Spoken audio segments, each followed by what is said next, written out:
Good morning, dear students. Welcome to Gupta Math Learning Centers. I am M.K. Gupta. Today I will discuss about crash course. Our first topics of crash course is number system. Natural number क्या होता है? Natural number, देखो natural number को बेटा अपन capital N से indicate करते हैं। वैसा नंबर जैसे नेचुरल नंबर ब्रीफ में अपन समझते हैं, जैसे ये 1 2 3 मतलब नेचुरल नंबर स्टार्टिंग फ्रॉम 1। तो ये सब जो 4 5 ये 6 ये ऐसा जो इनफाइनाइट तक नंबर जाते हैं, ऐसे नंबर को अपन क्या कहते हैं? नेचुरल नंबर बोलते हैं। इसके बाद जो हमारा सेकंड वन जो आता है होल नंबर आता है, होल नंबर। तो होल नंबर देखो, तो होल नंबर को अपन क्या W से इंडिकेट करते हैं। तो होल नंबर क्या होता है कि होल नंबर स्टार्टिंग फ्रॉम 0। तो होल नंबर को अपन 0 1 2 3 4 ये ऐसे करके हमारा इनफाइनाइट तक चलते रहता है। फिर इसके बाद हमारा आता है कौन सा? Integer number. इंटीजर नंबर, तो इंटीजर नंबर को अपन कैपिटल आई से इंडिकेट भी करते हैं या नहीं तो अपन जेड से इंडिकेट करते हैं। तो हमारा इंटीजर नंबर क्या होता है कि अपन ये -3 -2 -1 0 1 2 3 इस तरह से हमारा इनफाइनाइट तक हमारा चलते रहता है। अब इसी का कुछ पार्ट होते हैं, जैसे बेटा यहाँ पे कि हमारा I+ लिखा रहता है। तो I+ मतलब क्या हो गया? वो सभी इंटीजर नंबर जो कि हमारा क्या रहता है कि पॉजिटिव रहते हैं। मतलब इस तरह से अपन कह सकते हैं कि इंटीजर नंबर सारा पॉजिटिव क्या हो सकता है? एक तरह से नेचुरल नंबर हो सकते हैं। तो ये जो हमारा नंबर हो जाएगा 1 2 3 4 5 6 इस तरह से हमारा इनफाइनाइट टर्म्स तक जाता है। दूसरा एक पॉइंट आता है माइनस। तो ये मेरा क्या हो गया? इंटीजर नंबर जो कि निगेटिव होता है। तो मतलब डॉट डॉट -3 -2 -1 और 0 तक। जीरो नहीं, सॉरी जीरो नहीं होगा, जीरो नहीं है ना। मतलब यह आप माइनस इन्फिनिटिव से आएंगे, -3 -2 -1 मतलब क्या वैसा सारा इंटीजर नंबर जिसपे हमारा क्या होगा? निगेटिव साइन हो। इसके बाद हम पढ़ते हैं कौन सा नंबर? रेशनल नंबर के बारे में। तो रेशनल नंबर हमारा क्या होता है? देखो रेशनल नंबर, रेशनल नंबर को हम Q से इंडिकेट करते हैं। तो मतलब रेशनल नंबर क्या होता है कि वैसा नंबर जिसे अपन P/Q के फॉर्म में लिख सकते हैं। एंड P, Q जो होगा वो बिलोंग्स टू कोई भी क्या होगा? इंटीजर नंबर होना चाहिए, कोई भी हमारा इंटीजर नंबर होना चाहिए। And Q is not equal to 0। और भी हमारा है कि higher common factor of P and Q is equal to 1 होगा। जैसे एज फॉर एग्जाम्पल हम इसका देखें तो हमारा क्या हो सकता है कि इसका एग्जाम्पल्स में कि हमें एग्जाम्पल में कि जैसे 2/3 हो गया या 5/3 हो गए या 1/7 हो गया। ये सारे नंबर सब जो होते हैं ना वो सभी हमारा रेशनल नंबर होता है। अब नेक्स्ट जो हम लोग पढ़ेंगे कौन सा? इरेशनल नंबर के बारे में। तो इरेशनल नंबर, तो इरेशनल नंबर हमारा क्या होता है? इसको हम इंडिकेट कैसे करते हैं कि कॉम्प्लीमेंट ऑफ Q। मतलब क्या कह सकते हो कि वैसा नंबर जिसे अपन P/Q के फॉर्म में नहीं लिख सकते हैं, ऐसे नंबर को अपन इरेशनल नंबर कहते हैं। मतलब those numbers which cannot be written, which can not be written in the form of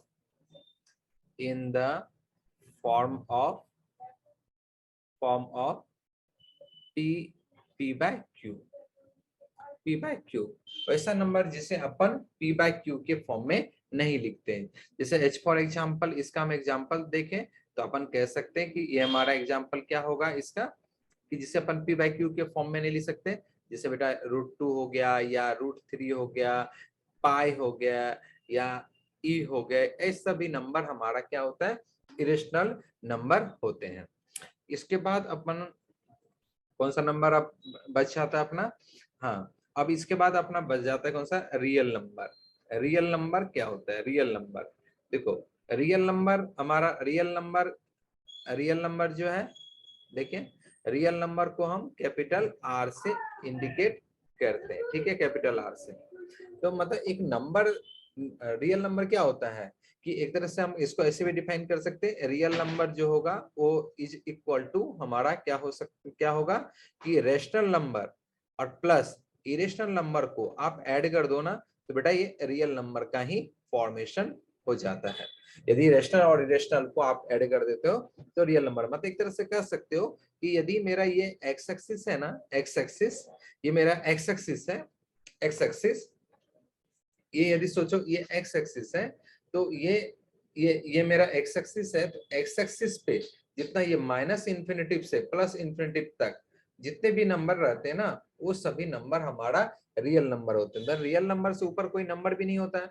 number मतलब वो, मतलब सबसे ग्रेटेस्ट नंबर जो होता है ना, सबसे बड़ा नंबर हमारा रियल नंबर होता है। तो इसलिए रियल नंबर को कभी कभी इस तरह से हम इस तरह से लिखते हैं, माइनस इन्फिनिटिव से प्लस इन्फिनिटिव के बीच लिख देते हैं। मतलब क्या हो गया, माइनस इन्फिनिटी से प्लस इन्फिनिटी तक के सभी नंबर को हम क्या कह देंगे, रियल नंबर, ठीक है। इसके बाद अपन देखो कुछ और पॉइंट अपन पढ़ते हैं, जैसे कि जो हमें जरूरत पड़ेगी कि हमें इंटरवल के बारे में। तो जैसे फर्स्ट हमारा इंटरवल, देखो इंटरवल में अपन दो ही पॉइंट से अपन समझ लेते हैं कि फर्स्ट जो हमारा रहता है ना बेटा यहाँ पे कि ओपन इंटरवल, ओपन इंटरवल। तो ओपन इंटरवल, ओपन इंटरवल, देखो ओपन इंटरवल क्या होता है, जैसे बेटा x बिलोंग्स टू, इस तरह से लिखें small brackets a comma b लिखा है। डेट मीन्स इसका मतलब ये होता है कि हमारा कोई भी, ये मेरा मान के चलो ये x एक्सिस और y एक्सिस है, ठीक है, x एक्सिस और y एक्सिस है। तो यहाँ पे कोई पॉइंट हमारा x इक्वल टू a होता होगा और x इक्वल टू मेरा b होता होगा।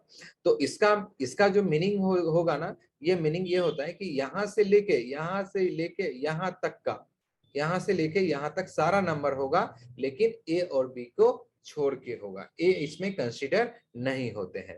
और सेकेंड जो हमारा पॉइंट होते हैं, सेकेंड जो हम लोग लेते हैं कि कौन सा समझते हैं कि क्लोज इंटरवल।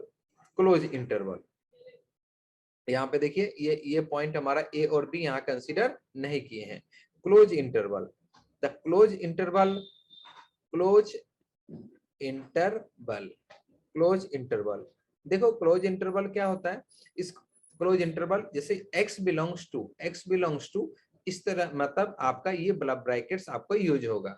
मतलब आप यदि हम क्या करा कि यदि हम समझाएं ये कोऑर्डिनेट सॉरी एक्स एक्सिस पे यदि हम समझाएं, तो देखो किस तरह से हम लोग समझते हैं कि यदि मेरा यहाँ पे कि x equal to a point यहाँ पे है और x इक्वल टू बी यहाँ पे पॉइंट है, तो इस दोनों के बीच का जो वैल्यूज होंगे, इस दोनों का यहाँ से लेके यहाँ तक का जो भी वैल्यूज होंगे, ये वैल्यूज, और यहाँ पे एक बात और, ये वाला पॉइंट जो होगा, जो मेरा यहाँ जो पॉइंट आप देख रहे हैं कि यहाँ पे जो हमारा आएगा, ये ए भी हमारा कंसीडर में होगा और बी भी कंसीडर होगा। मतलब ए और बी के दोनों वैल्यू, ए और बी के बीच का सारा वैल्यूज आएंगे और ए भी आएंगे और बी भी हमारा कंसीडर में रहेगा। तो ये हमारा क्लोज इंटरवल, क्लोज इंटरवल जो है वो मेरा क्लोज इंटरवल, क्लोज इंटरवल ए कॉमा बी का मीनिंग आता है। इसी को बेटा दूसरी तरह से भी हम इस तरह से भी लिख देते हैं, ये भी समझो कि कभी कभी x belongs to a open, इस तरह से भी हम लिखते हैं। तो दोनों का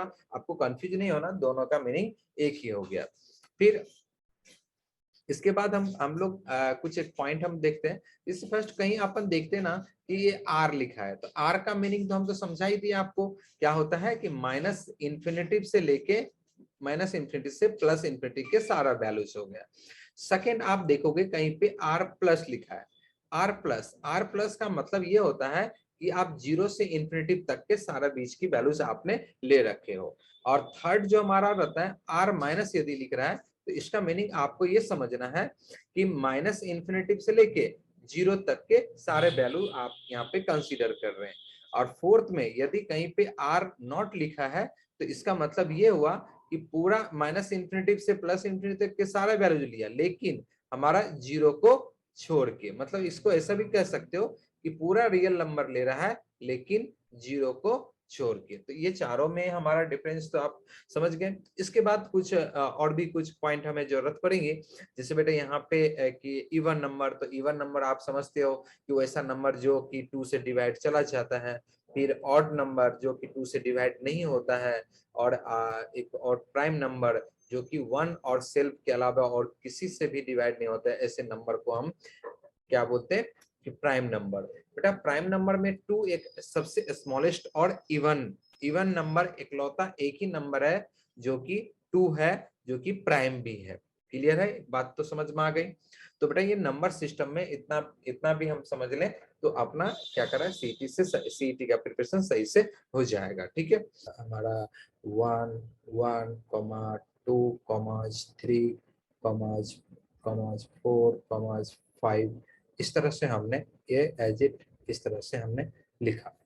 और इसी नंबर्स को यदि हम सम के टर्म में लिखे 1 + 2 + 3 + 4 + 5 ऐसा करके हमने लिखते हैं। तो जब आप किसी नंबर को ये कॉमा के साथ सेपरेट करते हो ना, तो ऐसे नंबर को अपन कह देते हैं सीक्वेंस पढ़ते हैं, उसे हम सीक्वेंस पढ़ते हैं। और यदि उसी नंबर को देखो हमने यहाँ पे क्या किया कि सम के फॉर्म में लिखा, तो इसे हम सीरीज कहेंगे। सीरीज ये बात तो समझ में आया। इसलिए इस प्रोग्रेशन का दूसरा नाम सीक्वेंस एंड सीरीज भी कहते हैं। ठीक है, तो अभी सबसे पहले देखो आज अपना ये क्रैश कोर्स है। क्रैश कोर्स का अपन जल्दी अपन को कंप्लीट करना होता है, तो अपन जल्दी में कर लेते हैं। तो देखो प्रोग्रेशन का जैसे हम कोई भी एक डेफिनेशन पहले समझते हैं, तो उससे पहले देखो हमने एक कोई भी एक सीरीज लिखता हूँ। जैसे मैं यहाँ पे एक सीरीज लेता हूँ, जैसे ये 1 + 2 + 3 प्लस यहाँ से 4 + 5 प्लस इस तरह से हमने एक सीरीज लिखा है। एक और सीरीज लिखता हूँ मैं 1 + 2 + 3 प्लस सॉरी यहाँ से 4 प्लस यहाँ पे 8 + 16 प्लस इस तरह से हमने एक लिखा। दूसरा एक लिखता हूँ कि 1 + 3 + 2 + 18 + 7 प्लस इस तरह से हमने यहाँ पे सीरीज है। तो आप इसमें आप देखोगे कि इसमें आप मैं देखता हूँ कि इसमें देख रहे हैं कि इसमें कुछ ना कुछ रूल्स फॉलो हो रहा है। कौन सा सीरीज में, ये जो हमारा सीरीज है इस सीरीज में हमारा क्या हो रहा है, रूल्स फॉलो क्या हो रहा है। यदि हमने 2 में से 1 को सब्ट्रैक्ट करते 1 आता है, 3 में से 2 को सब्ट्रैक्ट करते 1 आता है, 4 में से 3 को सब्ट्रैक्ट 1 आता है। मतलब यहाँ पे हमारा क्या हो रहा है कि डिफरेंस जो है ना वो इक्वल आ रहा है। जबकि इसमें देखते हैं कि 2 में 1 से डिवाइड करते हैं तो 2 आता है, 4 को 2 से डिवाइड करते 2 ही आता है, 8 को 4 से डिवाइड करते 2 आता है। मतलब नेक्स्ट टर्म में यदि प्रीवियस टर्म से यदि हम डिवाइड करते हैं, हमेशा कॉमन रेशियो हमारा क्या आ रहा है, कॉमन रेशियो हमारा इक्वल आ रहा है। ठीक है, तो इसमें हमारा क्या हो रहा है कि डिफरेंस जो है ना, डिफरेंस कितने का 1 का आ रहा है, जबकि यहाँ पे हमारा रेशियो क्या हो रहा है 2 का आ रहा है। जब हम इस सीरीज को देखें, इस सीरीज में हमारा कुछ भी रूल्स फॉलो नहीं हो रहा है। तो जिस सीरीज में कुछ न कुछ रूल्स फॉलो होता है तो ऐसे सीरीज को हम प्रोग्रेशन कहेंगे, और जिसमें कुछ भी रूल्स फॉलो नहीं होता है तो उसे हम प्रोग्रेशन नहीं कहेंगे। तो मैं इसको अपन इस तरह से कर सकते हैं कि there are any rules among the term of the series. There are any rules among the term of the series, मतलब सीरीज के बीच में कुछ न कुछ यदि रूल्स फॉलो होता है तो हम ऐसे सीरीज को हम कह देते हैं कैसा, प्रोग्रेशन। अब अपन देखते हैं कि टाइप्स ऑफ प्रोग्रेशन में हमने सबसे पहले पढ़ते हैं अर्थमेटिक प्रोग्रेशंस। तो अर्थमेटिक प्रोग्रेशंस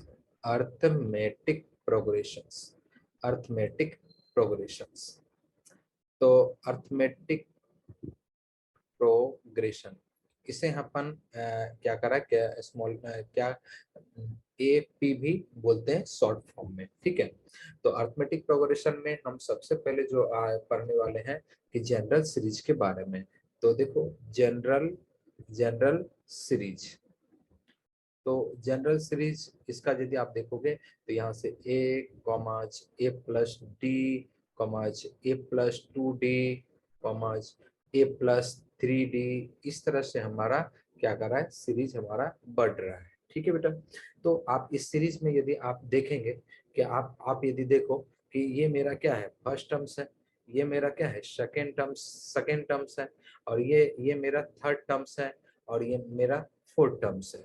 जब आप देखोगे कि फर्स्ट टर्म है तो ए है, और सेकेंड टर्म है ए प्लस डी है, और थर्ड टर्म्स है तो ए प्लस 2d है, और फोर्थ टर्म्स है ए प्लस 3d। आप देखिए जब आप फोर्थ रहता है ना, ये सभी में कॉमन आ रहा है, जबकि डी कितना हो रहा है, जितने जो टर्म रहते हैं उससे एक कम होते हैं। जैसे 4 है तो 3 माइनस डी है। तो आप यदि आप सोचो कि यदि मैं 10 टर्म्स फाइंड आउट करूं, तो आप बोलोगे कि सर ए प्लस 9d। यदि 10 के फॉर्म में यदि हम इसको लिखें तो आप कह सकते हो ना, ए प्लस 10 माइनस 1 इंटू डी। 9 को तो आप ऐसा लिखा जा सकता है, 9 को तो आप ऐसा लिख सकते हो ना, तो ए प्लस 10 माइनस 1 इंटू डी। तो इसी से हम अपन एक नया फार्मूला बना सकते हैं। फार्मूला क्या बनेगा कि यदि हम टी एन इक्वस टू यदि लिखें, तो आप कह सकते हो कि a plus n minus 1 into d. जैसे आपने यहाँ पे 10 था तो 10 माइनस 1 किया, तो इसी तरह से आप t n equals to A plus n minus 1 t कर दिया। बेटा टी एन को अपन एल से भी इंडिकेट करते हैं। तो ये मेरा कि जनरल टर्म्स निकालने का एपी में ये हमारा इसका फॉर्मूला है, जहाँ पे वेयर हम देखो, वेयर वेयर वेयर हमारा ए जो होगा वो मेरा क्या है, यहाँ पे फर्स्ट टर्म है, फर्स्ट टर्म। और डी डी क्या है, common difference, common common difference common difference common difference. और एन एन क्या होगा, एन जो होगा वो number of terms, number of terms. ठीक है। और यहाँ पे यदि अपन टी एन का देखें तो टी एन को अपन कहेंगे, क्या कहेंगे, nth टर्म, nth टर्म। ठीक है। अब एक बात यहाँ पे है कि बेटा यहाँ पे कोई भी सीरीज यदि दिया हुआ है तो वो सीरीज हम कैसे पहचानेंगे कि वो सीरीज हमारा क्या कर अर्थमेटिक प्रोग्रेशन का है। तो उसके लिए सिंपली आपको उनके क्या करना होता है कि बेटा अपन को हमें कॉमन डिफरेंस निकालना पड़ता है। कॉमन डिफरेंस जो हमने यहाँ पे डी की डिस्कशन किया ना, डी हम कैसे निकालते हैं कि next term minus previous term से, प्रीवियस टर्म से। मतलब आप ऐसे कर सकते हो इसको कि T2 माइनस T1, या आप T3 माइनस T2, या आप इसको कह सकते हो T4 माइनस T3। इस तरह से आप इसे निकाल लोगे। तो ये यदि कॉमन डिफरेंस इक्वल रहता है तो हम ऐसे सीरीज को क्या बोलते हैं, अर्थमेटिक प्रोग्रेशन। तो ये बात तो समझ में आ गई।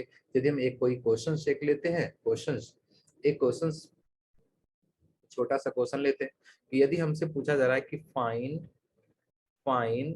फाइंड सेवंथ टर्म फ्रॉम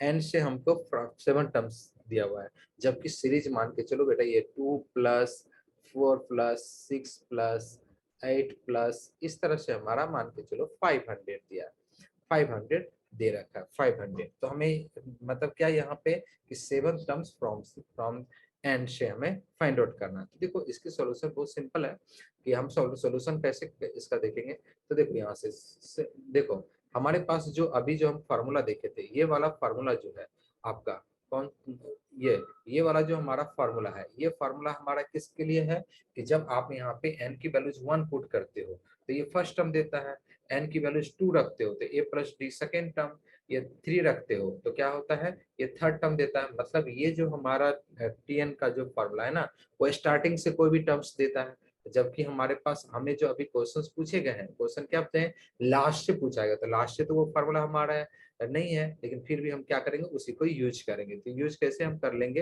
क्या करते हैं, ये सीरीज को है ना, हमसे तो हमें क्या पूछा जा रहा है कि पीछे से 7 टर्म्स चाहिए पीछे से, तो हम क्या करते हैं, इस सीरीज को उल्टा देते हैं। तो ये 500 प्लस यहाँ से लिख सकते हो, टू कम्स करो 498 हो जाएगा। इस तरह से हमारा लास्ट हमारा कितना हो गया, 2 हो गया। अब क्या हो गया, जो हमें क्वेश्चन पूछे जा रहे थे कि हमें लास्ट से चाहिए, तो अब मेरे लिए क्या हो गया, बिगिनिंग से हो गया वो टर्म्स। तो अभी हम क्या करते हैं, वही वाला फॉर्मूला यूज करते हैं कि T N is equal to A plus n minus 1 into d होगा। अब क्या करो, n की वैल्यूज को 7 पुट करो, तो 7 पुट करोगे तो a प्लस यहाँ से 7 माइनस 1 इंटू डी। बट इसमें देखो हमें कुछ टर्म्स निकाल के रखने पड़ेंगे। जैसे हमारा यहाँ से क्या होगा, ये मेरा क्या हो गया, ये मेरा a हो गया फर्स्ट टर्म, लेकिन कॉमन डिफरेंस कितना हो गया, कॉमन डिफरेंस इसका देखना है तो 498 माइनस 500, इस तरह से करके देखेंगे तो -2 आ गया। तो अब इस सारे वैल्यूज इसमें रख दो, तो ए हो गया कितना हमारा 500 प्लस 6 इंटू बेटा -2, तो अपना कितना हो गया आंसर 500 माइनस यहाँ से 12, तो अपना आंसर हो जाएंगे कितना 488 हो गया। ठीक है बात, ये बात तो समझ में आई है इस क्वेश्चन से। फिर नेक्स्ट जो हम नेक्स्ट देखो, एक और हम क्वेश्चन देखते हैं, क्वेश्चन लेते हैं। तो क्वेश्चन हमारा है, question in a AP in a AP in a AP PF terms is equal to Q and QF terms is equal to P, then find P plus QF terms, then find P plus QF terms। इसकी values हमें find out करना। तो देखो, तो इसका अपन solution देखते, तो solution solve करने के लिए तो बहुत सिंपल है। आप क्या करोगे कि एज्यूम करोगे कि उस एपी का फर्स्ट टर्म जो होता होगा वो फर्स्ट टर्म्स ए होता होगा, फर्स्ट टर्म्स हमारा ए होता होगा, एंड कॉमन डिफरेंस जो है वो एज्यूम कर लोगे कि आप डी होता होगा। ठीक है, common difference is equal to d. तो आपने फार्मूला यूज कर लोगे क्या, t N is equal to A plus n minus 1 into d. जब आपने n के जगह पे आप पुट करोगे p, तो यहाँ पे हमारा क्या हो जाएगा a प्लस बेटा p माइनस 1 इंटू आप डी रखोगे, और इसी का वैल्यूज कितना दे रखा है, ये q दिया है, तो आप यहाँ से q is equal to a plus बेटा p माइनस 1 इंटू डी से इक्वेशन नंबर 1 होता है। इसी तरह से जब इस रिलेशन को यूज करोगे तो यहाँ पे n की वैल्यूज क्या रखना पड़ेगा, q, तो यहाँ से q रखो, तो a प्लस बेटा यहाँ पे q माइनस 1 इंटू डी रखोगे, और इसकी वैल्यूज कितना दे रखा है, सॉरी इसका वैल्यूज कितना रखा है, ये p, यहाँ पे मैंने क्या करा है, क्वेश्चन लेते समय थोड़ा रॉन्ग किया, यहाँ पे p है, ये वैल्यूज p है। तो अब देखो यहाँ से हमने यहाँ पे इसकी वैल्यूज p रखते हैं, तो p इज इक्वल टू क्या हो जाएगा, a plus q minus 1 into D, और ये सेकेंड इक्वेशन हो गया। ठीक है, नाउ अब क्या करेंगे, सॉल्व करेंगे, सॉल्व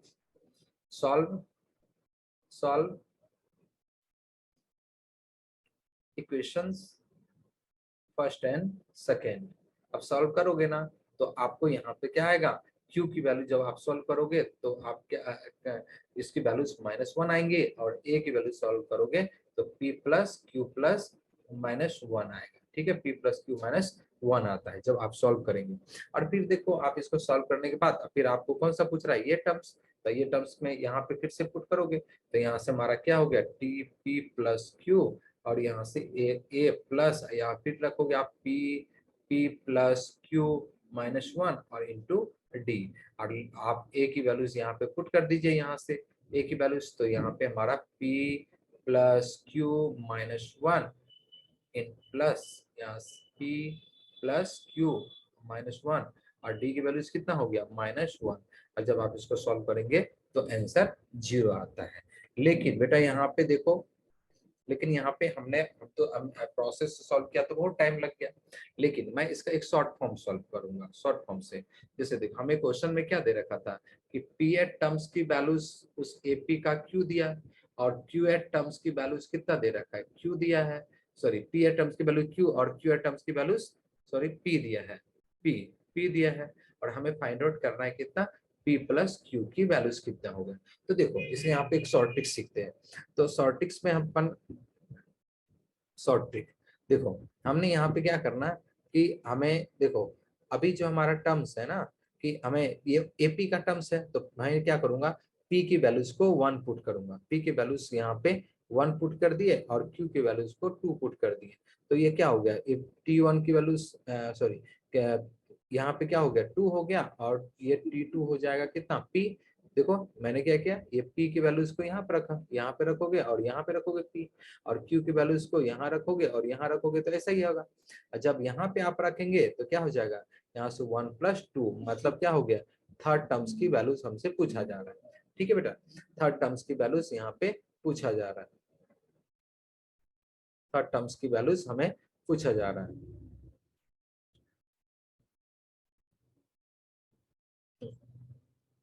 तो देखो हमने वैल्यूज रख दिया, तो देखो इसमें ये फर्स्ट टर्म है, ये सेकंड टर्म है, मतलब कॉमन डिफरेंस हमारा यहाँ पे क्या आएगा, -1 आ जाएगा।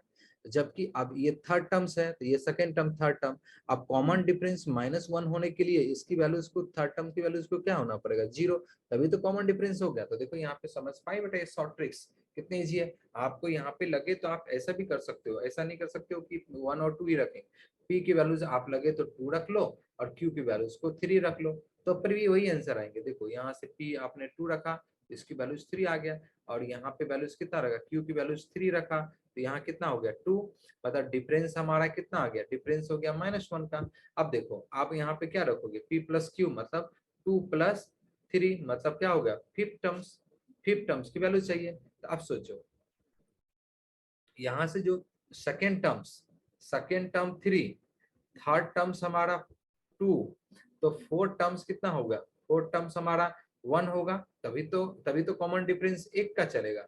और फिर फिफ्थ टर्म्स क्या होगा, 0 होगा, तभी तो कॉमन डिफरेंस, फिर से देखो 0 आ गया ना। तो आप कोई भी टर्म्स आप यहाँ पे p और q की वैल्यूज रख सकते हो। ठीक है बेटा, ये तो ये हो गया।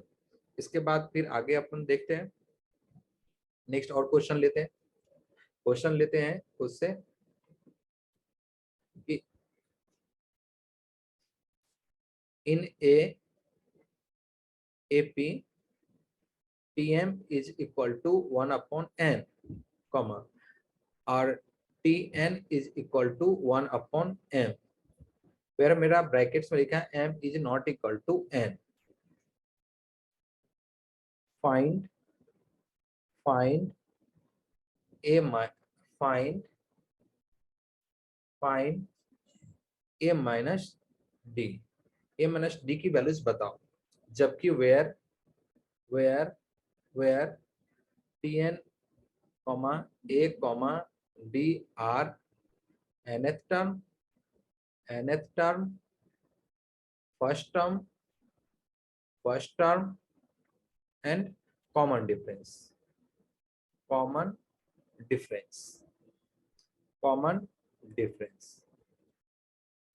respectively।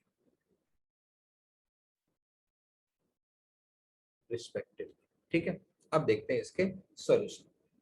देखो अब देखो इसकी वैल्यू जो अपन जैसे सॉल्यूशन इसका देखते हैं, जैसे आप इसका इस तरह से सॉल्व करोगे तो यहाँ पे क्या लिखोगे, Tn इक्वल टू फॉर्मूला लिखोगे a + n - 1 × d लिखोगे, और यहाँ पे t अभी क्या लिखा है कि इसकी वैल्यूज कितना लिखा है 1/m, तो a + बेटा n - 1 × d लिखते हैं। ठीक है बेटा, और इसी तरह से जब n के जगह पे आप m रखोगे m, तो ये क्या हो जाएगा a + m - 1 × d रखोगे, और इसकी वैल्यूज कितना लिखा है 1/n, तो a + m - 1 × d हो गया। ये इक्वेशन नंबर 1 और इक्वेशन नंबर 2। जब आप ये दोनों को सॉल्व करते हैं, दोनों को आप सॉल्व करिए, तो यहाँ से देखो 1/m is equal to a + n - 1 × d, और दूसरा equation 1/n is equal to a + बेटा m - 1 × d हो गया।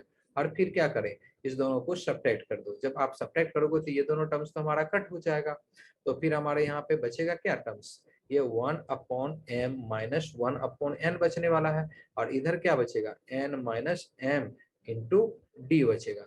तो जब इसको आप सॉल्व करोगे तो n - m/m n हो गया, और यहाँ से n - m × d हो जाएगा, और ये टर्म्स इसके साथ कट गया। तो फाइनली हमारा d की वैल्यूज कितना बन गई 1/mn। अब यहाँ तो ये तो निकल गया, लेकिन अब ए की वैल्यूज निकालने की बाकी है, तो यहाँ से ये 1/m इज इक्वल टू, इस इक्वेशन में सॉल्व करते तो ये a plus n minus 1 into d रखो, तो यहाँ से 1/m is equal to a plus n minus 1 और इंटू 1/mn। जब आप इसको सॉल्व करेंगे तो 1/m is equal to a plus n के साथ डिवाइड होगा तो क्या हो जाएगा 1/m होगा, और इसके साथ डिवाइड होगा तो 1/mn होगा, और ये टर्म्स इसके साथ कट जाएगा, तो a की वैल्यूज 1/ क्या हो जाएगा mn। आपसे पूछा क्या जा रहा है, पूछा जा रहा है कि a माइनस डी बताओ, दोनों वैल्यूज क्या है इक्वली आ रहा है, तो यहाँ से ये क्या हो गया, इसका आंसर 0 होगा। लेकिन इससे आपको टाइम टेकन होगा, तो इसका भी एक शॉर्ट ट्रिक्स आपको सिखा देता हूँ। तो बेटा यहाँ पे क्या करो, देखो क्वेश्चन में क्या दिया था कि T N is equal to 1/m और T M is equal to 1/n। तो एक काम करते हैं कि यहाँ पे जो भी हमारा टर्म्स दिया है तो इसकी वैल्यूज को 1 पुट कर देते हैं, तो इसकी वैल्यूज को 2 पुट कर देते हैं, तो ये मेरा क्या हो गया 2 और ये मेरा 1। तो मतलब इसको थोड़ा सा ऐसे लिखें तो t1 is equal to half, और यहाँ से और ये कितना हो गया t2 इज इक्वल टू 1। तो कॉमन डिफरेंस कितना हो गया, हाफ का ही इक्वल आ गया, और t1 ही तो क्या होता है फर्स्ट टर्म a हो गया, तो देखो a माइनस डी यदि निकालें तो half minus half is equal to 0। कितने इजी से अपन क्वेश्चन बना लिए बहुत कम समय में। फिर नेक्स्ट एक और क्वेश्चन लेते हैं अपन एपी का। इन ए if a comma b comma c are in AP, then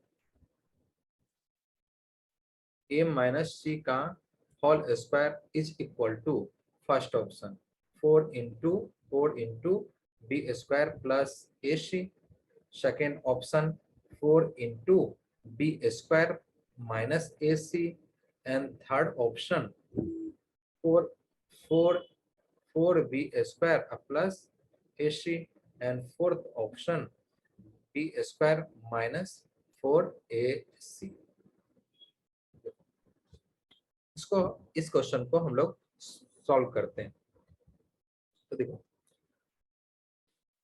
यहाँ से यदि ऑप्शन ऐसे शॉर्ट टिक्स पहले सीख लेते हैं, क्योंकि अभी ऑप्शन है अपने पास, फिर अदरवाइज हम जनरल प्रोसेस आपको बता दूंगा। देखो एबीसी है ना, ये 1 2 3 रख लो, ए की वैल्यूज 1, बी की वैल्यूज 2 और सी की वैल्यूज 3।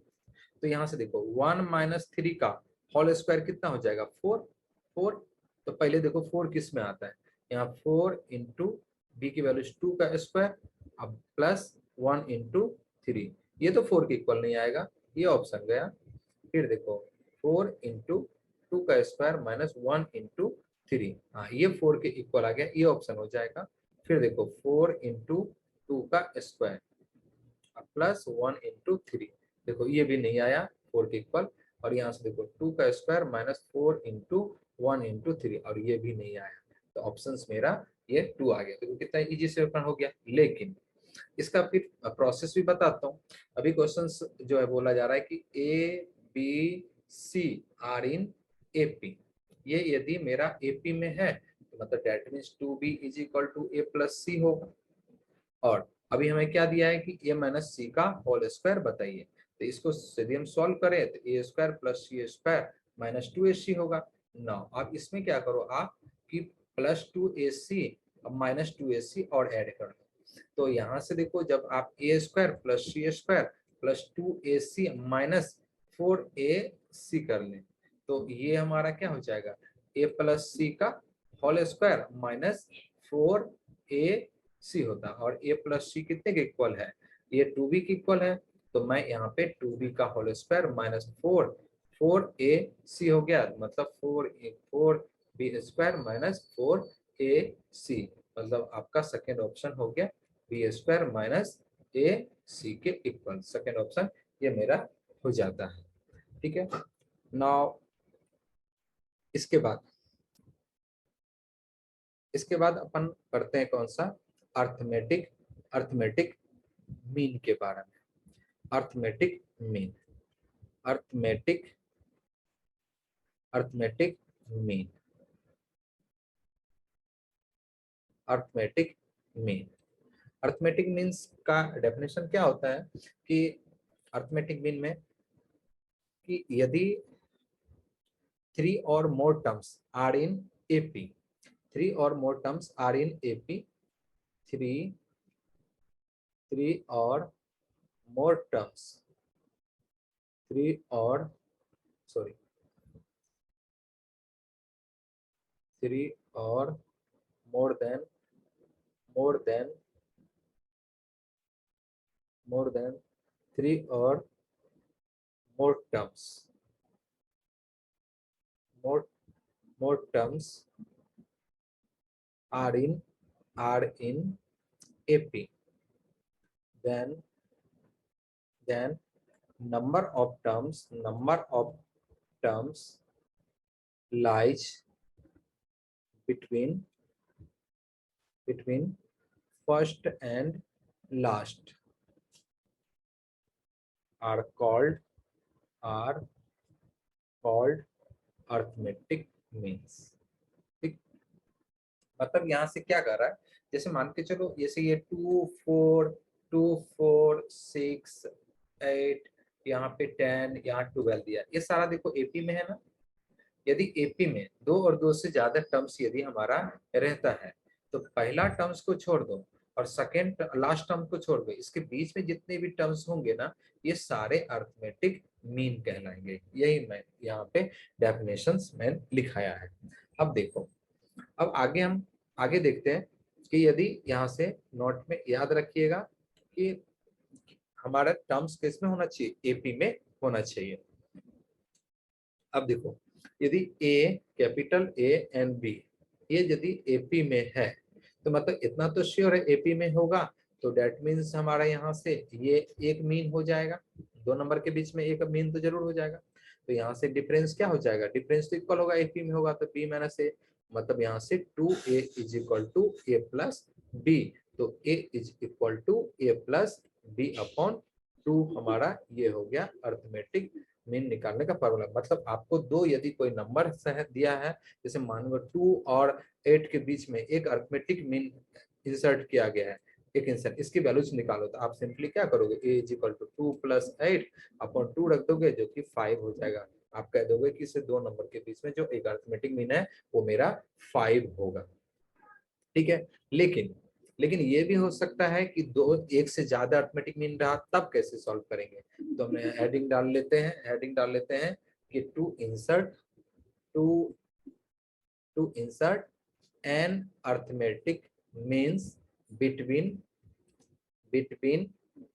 ए एंड बी, ये हमने हेडिंग डाला।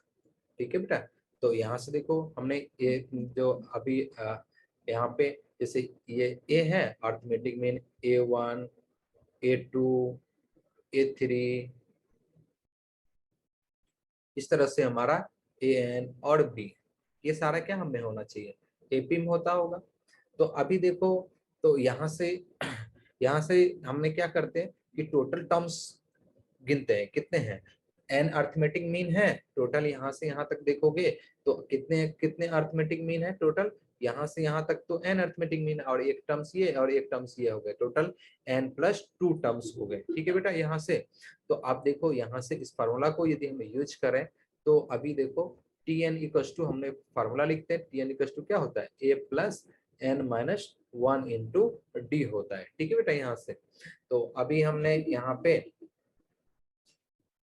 तो टी एन क्या होता है लास्ट टर्म्स, तो लास्ट टर्म्स मेरा यहाँ पे क्या है बी है, और ये ए तो फर्स्ट टर्म्स है जो कि ए ही दिया रखा है, अब प्लस एन कितना है, अभी अभी हम लोग काउंट किए थे एन प्लस 2 टर्म्स, फिर माइनस साइन है -1 लिख दिया इंटू डी, तो आप देखोगे B minus A is equal to N plus 1 into D होता है।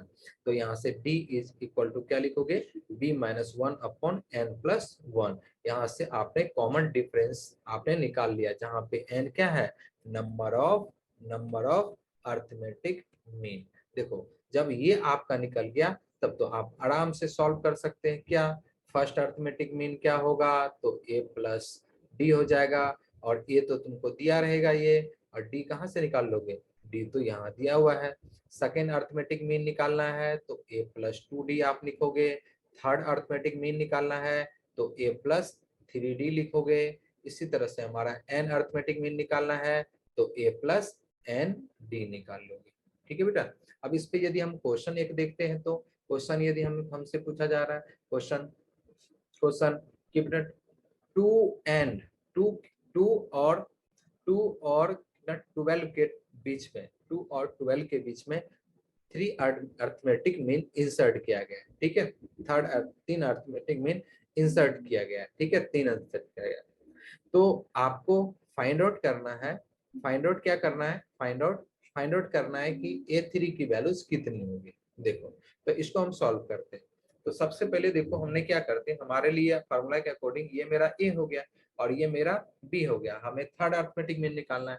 तो थर्ड अर्थमेटिक मीन तो हम तो जानते हैं A प्लस क्या हो जाएगा 3D हो जाएगा 3D। तो और A जहाँ पे हमको मालूम है 2 है, सिर्फ 3 इंटू और D हमें मिल जाएगा तो काम बन जाता है। तो D निकालने का फॉर्मूला अभी अपन क्या यहाँ पे देखे हैं कि यहाँ पे B माइनस ए अपॉन एन प्लस 1। तो यहाँ से B माइनस ए अपॉन एन प्लस 1। तो B हमारा कितना है 12 माइनस 2 अपॉन एन कितना है 3 प्लस 1। ये कितना हो गया 10 अपॉन 4 होगा। जिसको इसको आप सॉल्व करोगे तो कितना हो जाएगा 5 अपॉन 2 होता। और आप D की वैल्यूज को यहाँ पे रख दीजिए तो 5 अपॉन 2। तो इसकी वैल्यूज कितना हो गया 4 15 प्लस 15 प्लस 4 19 19 अपॉन 2 जो होगा वो मेरा क्या हो जाएगा थर्ड अर्थमेटिक मीन हमारे हो जाते हैं। ठीक है। तो इस तरह से हमने अर्थमेटिक मीन का एक क्वेश्चन 2 क्वेश्चंस देख लिया। नाउ अब अपन कुछ हमें अर्थमेटिक मीन पे यदि मुझे कुछ टर्म से एज्यूम करना पड़े तो हम लिखते हैं assumptions assume terms in AP. यदि एपी में हमारे कुछ टर्म्स एज्यूम करना पड़े तो हम कैसे एज्यूम करेंगे। जैसे देखो यदि हम हो सकता है कि ऑड में करना पड़े तो n इक्वल टू यदि आप 3 टर्म्स एज्यूम करोगे तो आप तो ऐसा तो एज्यूम कर ही सकते हो a प्लस डी और a प्लस 2d लिख सकते हो। 3 टर्म्स हो गया। लेकिन आप इसको ऐसे भी लिख सकते हो a माइनस डी और a प्लस कितना ए प्लस डी। आप ऐसा भी लिख सकते हो। इससे क्या होगा कि तीनों का सम सिर्फ एक ही वेरिएबल्स होगा, जबकि ऊपर वाले में क्या होगा 2 वेरिएबल्स हो जाएंगे, जबकि नीचे वाले में सिर्फ एक ही वेरिएबल्स होगा। इसी तरह से n इक्वल टू यदि 5 एज्यूम करना है तो एक तो आपने इस तरह से तो एज्यूम कर ही सकते हो ए प्लस डी एज्यूम कर लोगे, ए प्लस 2d एज्यूम करोगे, a plus 3d and a plus 4d assume करोगे। लेकिन आप इसको इस तरह से एज्यूम करोगे तो सारे के सम आप इसको कैसे एज्यूम करेंगे कि यहाँ से ए माइनस 2d और ए माइनस डी और ए प्लस डी और ए प्लस 2d। इस तरह से एज्यूम करोगे तो सारे का सम यदि आप करते हो ना तो सिर्फ वेरिएबल्स एक ही होगा और सारे का सम सोचो 5a होगा, जबकि ऊपर में आपका a और d दोनों के केस में आएगा। और यदि इवन के केस में हमें एज्यूम करना पड़े इवन, तो देखो इवन में यदि हमें करना पड़े तो कैसे हम एज्यूम करेंगे। तो जैसे n इक्वल टू 4 एज्यूम करते हैं तो हमारा क्या होगा ए प्लस डी और ए प्लस 2d और ए प्लस 3d इस तरह से एज्यूम करेंगे। ठीक है। लेकिन आप ऐसा एज्यूम नहीं करना क्योंकि इससे क्या होगा चारों का सम करोगे तो 2 वेरिएबल्स में आता है। लेकिन आप इस तरह से एज्यूम करोगे ए माइनस डी और ए प्लस डी और ए प्लस 3d इस तरह से एज्यूम करोगे तो एक ही वेरिएबल्स होता है। लेकिन याद रखना इसमें कॉमन डिफरेंस कितना आया था, कॉमन डिफरेंस सिर्फ d आया था। इस केस में कॉमन डिफरेंस कितना आया हमारे यहाँ पे ये 2d आता है। ये बात थोड़ा ध्यान पे रखिएगा। ठीक है। जैसे हम इस पे क्वेश्चन अपन लेते हैं कि क्वेश्चन एक हमारा है लेते हैं in a quadrilateral quadri- quadrilateral quadrilateral pattern common angles of angles are in AP and and common difference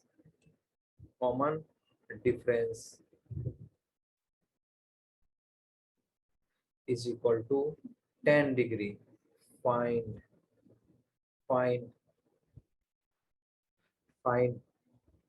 greatest